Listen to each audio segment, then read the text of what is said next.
Kami dari kelompok 2 akan menjelaskan materi sejarah tentang Kerajaan Tarumanegara.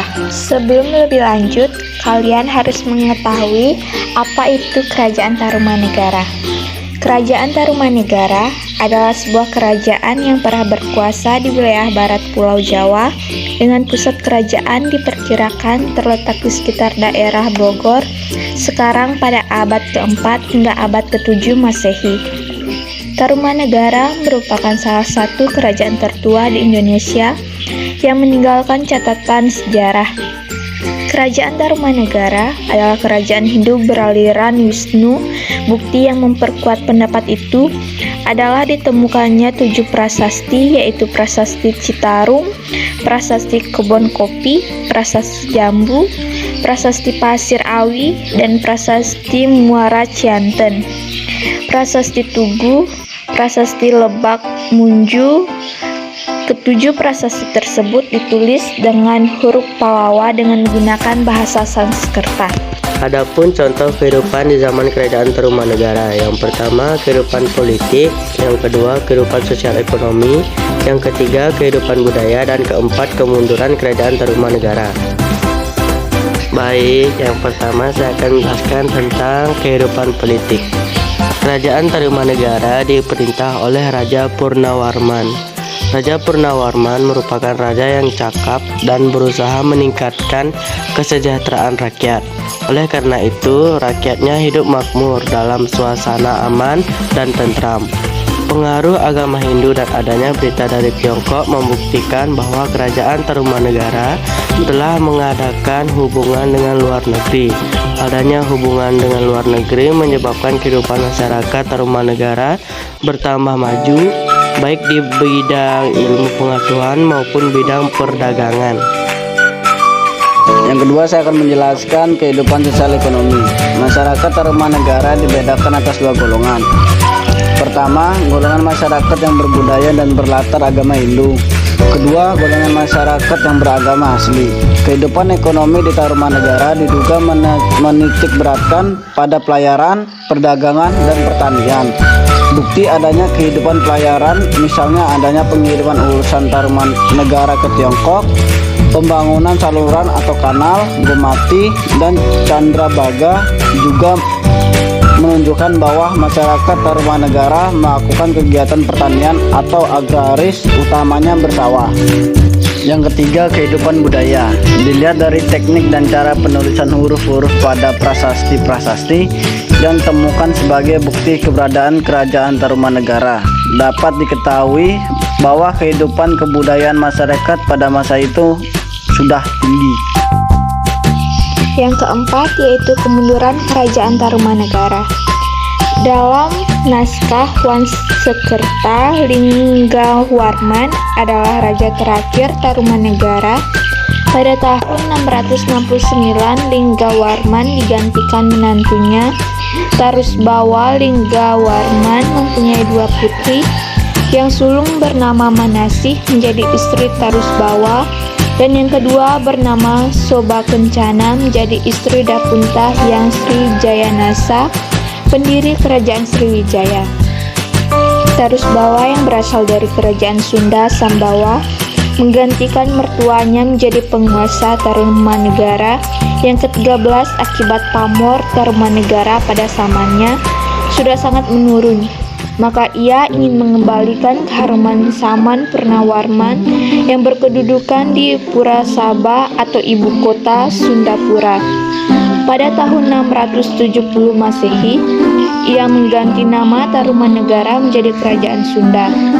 Walaupun demikian, para ahli sejarah lainnya juga punya pendapat bahwa Tarumanegara mulai melemah setelah mendapat tekanan dari Kerajaan Sriwijaya yang terus melakukan ekspansi pada sekitar abad ke-7 Masehi.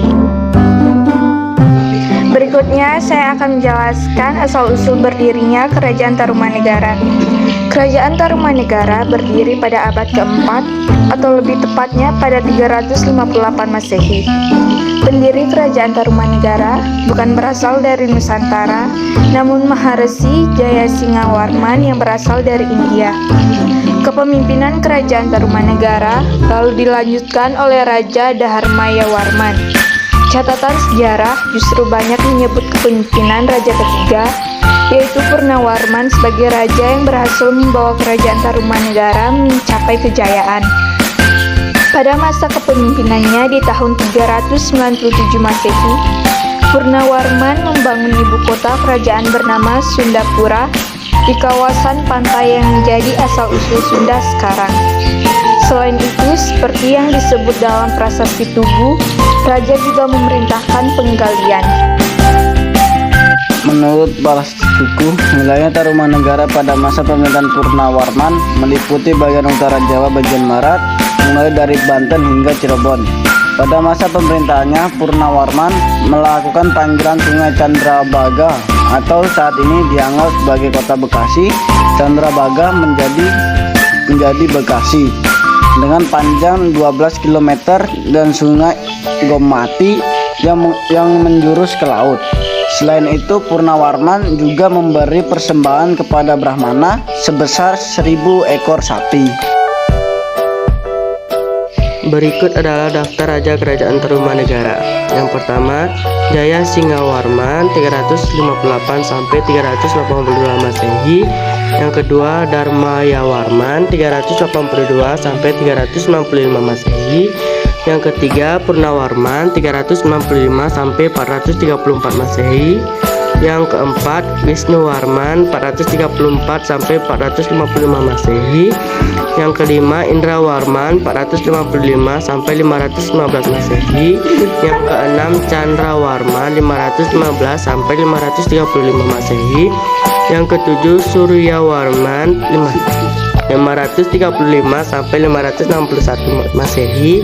Yang kedelapan, Kertawarman 561 sampai 628 Masehi. Yang kesembilan, Sudawarman 628 sampai 639 Masehi. Yang ke-10, Hariwangsawarman 639 sampai 640 Masehi. Yang ke-11, Nagajayawarman 640 sampai 666 Masehi. Dan yang terakhir adalah Linggawarman 666 sampai 669 Masehi.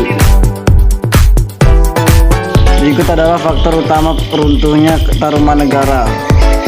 Adalah yang pertama, serangan kerajaan Sriwijaya, dan yang kedua, perpecahan kerajaan. Adapun peninggalan candi pada zaman Kerajaan Tarumanegara, yaitu Candi Situs Batujaya dan Candi Cibuaya. Adapun arca pada zaman Kerajaan Tarumanegara. Yang pertama, arca Rajarsi, yang kedua arca Wisnu Cibuaya I, dan yang ketiga arca Wisnu Cibuaya II.